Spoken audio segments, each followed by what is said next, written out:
Hello, in this video we're going to be talking about the tools in the saw room and how you will go about using them. Usually before you use the mill or the lathe, you'll have to pre-cut your parts in the saw room. So I'm going to go over the tools that you'll be using in here. So the first tool we're going to talk about is the horizontal bandsaw. Horizontal bandsaw is really helpful for cutting, metals and things like that. I don't really want you cutting wood on it because this has the ability to cycle coolant that runs through these lines right here, and it dispenses right on the saw blades. And having wood in here would sort of clog it up. Okay, so coolant's really helpful to be able to cut harder materials. What you could also do here, if I lift this up, basically, I'm not actually moving the blade into the material like you would on some other saws I'm going to show you. I can use this knob here to control the rate of descent, okay? And it goes 0 to 10. On 0, it doesn't move. At 1 is usually the speed I do a lot of steels, or I cut a lot of steels. 2 is where I'll cut a lot of aluminums, and if I have plastic, I'll use 3 maybe, okay? What you also have back here are these vice jaws, okay? So I can lift up this portion here, hopefully you could see that in shot, but I could lift up this half nut and I could slide the vice jaws back and forth, okay? So I could grab a piece of steel or whatever I want like that, clamp it up in the vice like that, and then yeah, I could bring the blade down a little bit closer to where the material is, but not touching. Okay, so right now it's close, but it's not, the blade is not touching the material. You never want to rest the blade on the material for any amount of time, because then that'll cause the one tooth that it's sitting over to probably break or fail. And yeah, from here what you can do is you could rest a ruler up against the edge of the blade and figure out how long your part is going to be as you cut it. I recommend for like a lot of mill and lathe parts, you would cut it about 1/8 of an inch longer than it needs to be, or like 0.1 of an inch longer than it needs to be, so that you give yourself a little bit of space to cut, because usually you want to, turn this edge rather than just leaving it a saw cut side. Okay, so what I'm going to do now that I have this set right, so I'm not going to measure this just for this demo, but what I'll do here is after I have it set, I'm going to go over to this handle, and this actually cranks down that vice jaw that I was moving before.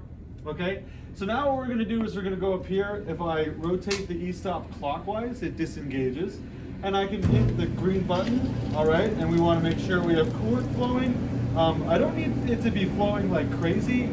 This is probably pretty good, just so that it coats the blade. The more it flows, the more it sort of splashes out, and the more coolant is kind of lost, okay?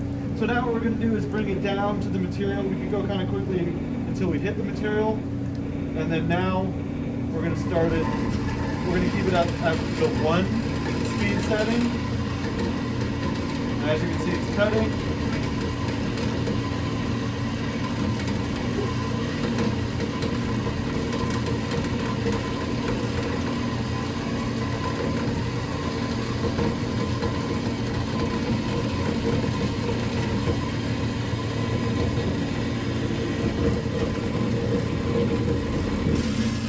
There we have it. Okay, so once it's cut through, we can stop the blade. If I have a larger piece, I can loosen this handle here, and I can move the guide back and forth to accommodate larger pieces. Okay, and that is pretty much most of the functionality that you're going to use on a daily basis. There are other things you could do with it, like setting the speed at which the blade is rotating. But yeah, most of the settings that are on the machine right now are good for steels and aluminums, which is most of what you're going to be cutting on here. Okay, the next machine we're going to talk about is the vertical bandsaw, and obviously it's called that way because the blade is vertical. Okay, so with the vertical bandsaw, you're going to be feeding the material through by hand, so you have to be aware of that, and you got to make sure that you're careful that your fingers aren't along the cut line that you're going to make, pretty obviously.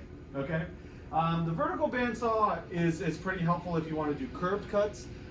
Really, 90% of the time I will use the horizontal bandsaw, which I just went over.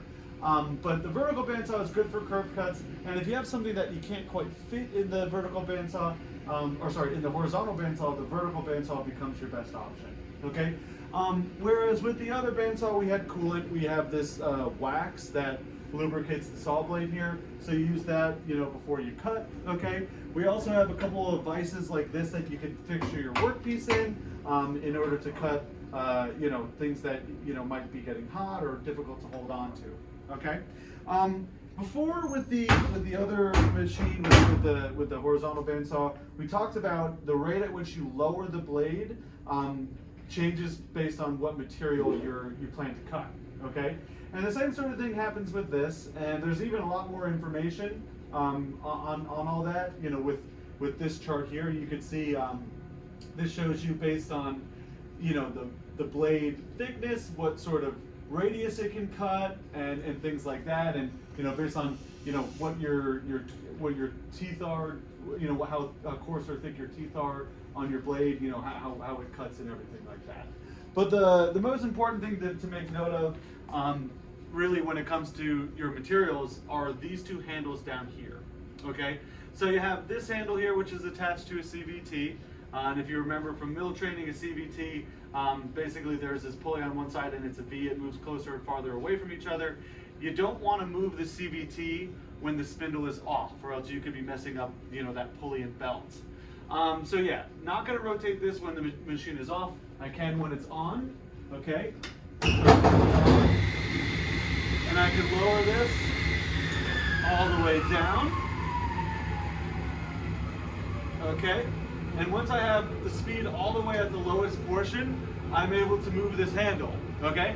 But I don't want to move this handle when the machine is on, okay? So this handle for the CVT, you only move that when the machine is on. And for this handle that goes to high and low range, you only operate that when the machine is off.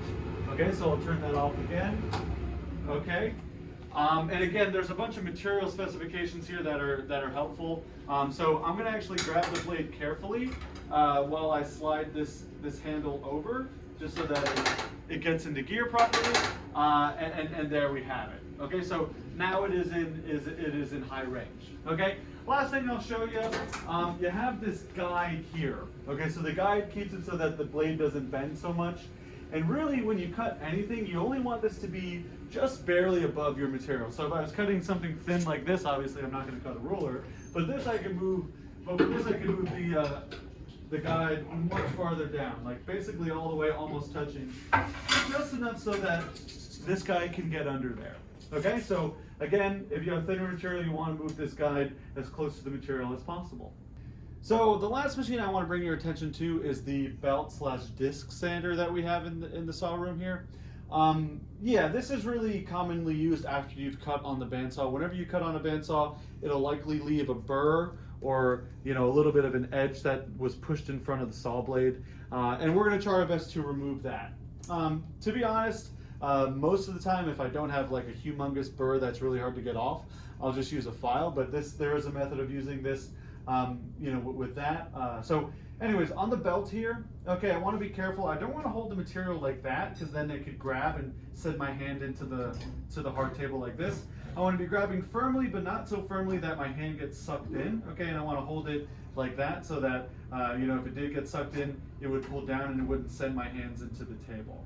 Okay, and it should be noted that the belt, right, is going the same speed no matter where you are on it. Okay, the advantage of the disc is that you can change the speed by going closer or farther from the center of rotation. Okay, so if you had a really soft piece of material that you didn't want to cut through so quickly, you could go in towards the center, and that would be very helpful.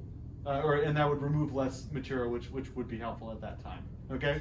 Other functionality, we could move the table and change the angle at which those are cutting. So, you know, if you wanted to put like a beveled edge on something, you could.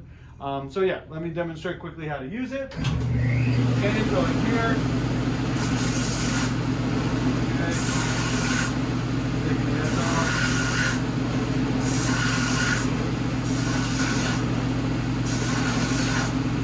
Cool. All right, so once you take really all you're going to be doing with this most of the time is taking a very small edge off, okay? And yeah, this can do it very fast. A lot of times I think it's a little bit too fast. for what I really want to be doing to it. But yeah, very simple to use, and can really easily eliminate the burrs or any sort of chips that you have that are pushed in front of the cutting blade. So yeah, that's about it for the belt and disc sander.